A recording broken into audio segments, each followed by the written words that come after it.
Moving on to the other big story that we're tracking, Israel has carried out what it calls preemptive strikes against Iran's nuclear program, targeting its uranium plant and military sites. Explosions were heard today morning in the Iranian capital. Iran's Revolutionary Guard commander, Hossein Salami, has been killed in the Israeli strikes. Now, Israel has also declared a state of emergency. Israel Prime Minister Netanyahu vowed more strikes against Iran to eliminate its nuclear threat and says that the operation will continue as long as it takes. Meanwhile, Iranian state media confirmed repeated explosions, and reports indicate Iran has begun launching missiles towards Israel now. Iranian leadership is holding a top security meeting. Ayatollah Khamenei has condemned the strikes, calling them an expression of Israel's evil nature, and warned Israel that it will face severe punishment. He vowed Iran's armed forces will not relent. Tehran's Imam Khomeini airport has cancelled all flights, and Iranian airspace is also closed. Meanwhile, US has distanced itself, with Marco Rubio stating that the US is not involved as far as these strikes are concerned. Now, US President Donald Trump is also convening a cabinet-level security meeting as the conflict escalates. Moments ago, Israel launched Operation Rising Lion, a targeted military operation to roll back the Iranian threat to Israel's very survival. This operation will continue for as many days as it takes to remove this threat. For decades, the tyrants of Tehran have brazenly, openly called for Israel's destruction. They've backed up their genocidal rhetoric with a program to develop nuclear weapons. In recent years, Iran has produced enough highly enriched uranium for 9 atom bombs. 9. In recent months, Iran has taken steps that it has never taken before, steps to weaponize this enriched uranium. And if not stopped, Iran could produce a nuclear weapon in a very short time. It could be a year, it could be within a few months, less than a year. This is a clear and present danger to Israel's very survival. There's a chance of massive conflict. We have a lot of American people in this area, and I said, we got to tell them to get out because something could happen soon. And I don't want to be the one that didn't give any warning and missiles are flying into their buildings. It's possible. So I had to do it. I had the choice. Do I do it or not? Doing it has its downside, but it also has its upside. Like, you're going to save a lot of lives if it should happen. Hopefully that doesn't happen.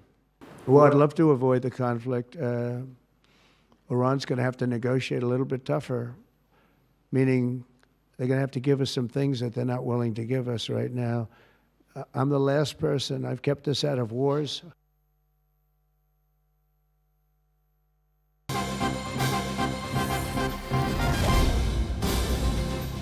Latest updates as far as the situation is concerned, all drones that were launched by Iran towards Israel have been intercepted. That's what Iranian Channel 12 is reporting. Israel Defense Minister Katz has also warned that Israel will eliminate its foes after it carried out these airstrikes against Iran, targeting its military and nuclear sites. Iran's Atomic Energy Organization says that their Natanz nuclear facility has been damaged as a result of this airstrike. My colleague Siddhant Mishra is also joining us with more. Siddhant, of course, this conflict is set to escalate. There's no doubt about that. But it seems that at least the first salvo by Iran has been completely foiled by Israel. Drone strikes, about 200 of them were launched by Iran. Well, that's right. And in fact, this is anticipated that Iran will launch retaliatory strikes on Israel. In fact, since last late night, Shivani, the authorities in Israel have been issuing warning to the citizens to be inside bunkers, inside the shelter homes.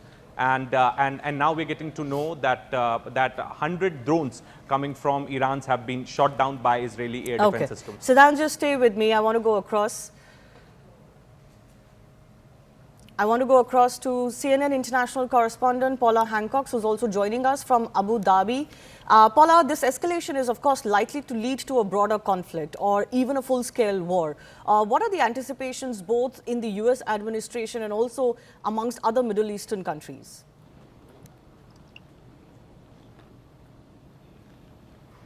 Well, at this point, there's certainly a mixture of condemnation for the unprecedented attacks by Israel, but also concerned that this is going to escalate and it is going to bring countries in the wider region into what is happening at this point as well. We have heard condemnation from the majority of the countries in the region. Saudi Arabia, one of the first to respond, saying they give strong condemnation and denunciation of the blatant Israeli attacks.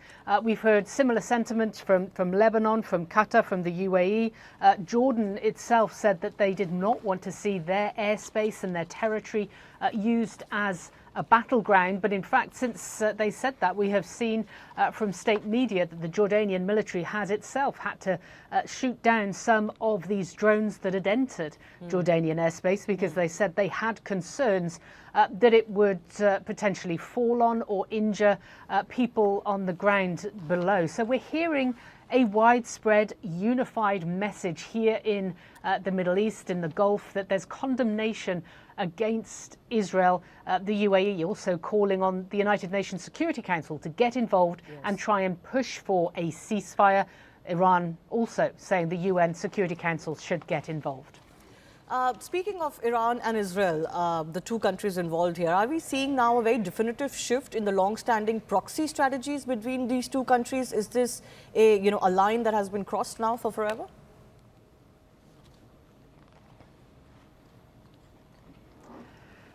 It is a line that's been crossed. The shadow war that we knew of, I guess, a year and 3 months ago has well and truly ended. This was always a shadow war where you would see Israel targeting, for example, nuclear scientists in Iran.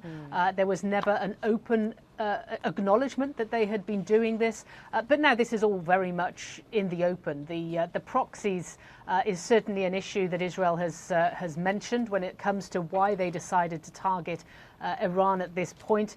They said it was really threefold, the reason for going ahead with these strikes at this point. The nuclear trigger, they called it, according to the Israeli military, making sure that Iran did not pass a certain point when it came to its capabilities. Thousands of ballistic missiles. We know, as well as the nuclear program, Israel was targeting those ballistic missile infrastructure to make sure that the way that Tehran can respond is limited.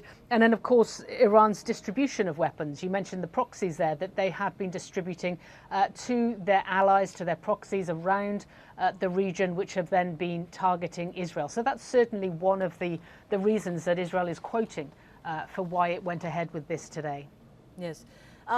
What is the sense that you're picking up as far as the U.S. administration is concerned? Because this will have some impact on its diplomatic efforts, the nuclear negotiations with Iran, or even normalizing ties between Israel and the Arab states?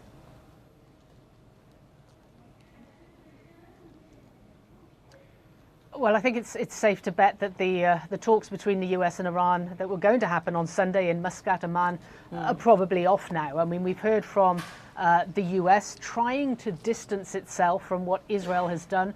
Very quickly, we heard from the US Secretary of State, Marco Rubio, saying that Israel took unilateral action against Iran, pointing out there was no US involvement or US assistance in strikes. But two sources familiar with what has happened tell CNN that the US President Donald Trump and senior White House officials were expecting these strikes. And even if the US says that they are not involved, that's not the way that Tehran is going to see it.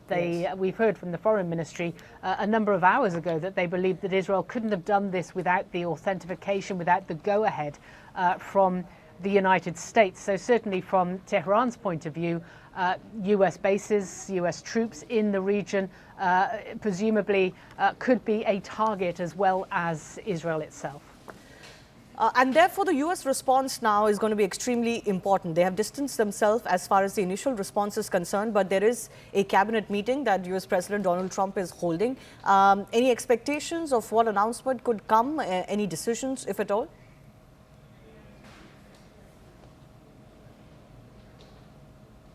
It will be very interesting to hear the wording of what the US president says, because just a little earlier this week, when asked about a potential Israeli strike against Iran, President Trump said, "I don't want them going in because, I mean, that would blow it," while talking about the fact that the US is still pursuing a diplomatic path, or at least publicly they say they're pursuing a diplomatic path. Now, of course, that's I can't say for sure, but that's certainly perceived to be off at this point. The diplomacy has been overtaken Yes. by these unprecedented strikes against the nuclear program and the military leadership in Tehran by Israel. So it'll be very interesting to hear what the US says. Just a couple of days ago, we did hear that they had been pulling non-essential staff out of embassies, US embassies across the Middle East. That's certainly noteworthy in hindsight, and at the time we believed that that might signal something. And there are also tens of thousands of US troops around different countries in the Middle East as well. So there will be concerns that they could be targeted by Tehran in the future. Yes. Well, developing situation, and certainly one that is raising alarm all over the world. Paula Hancock, thanks a lot for joining us with the latest.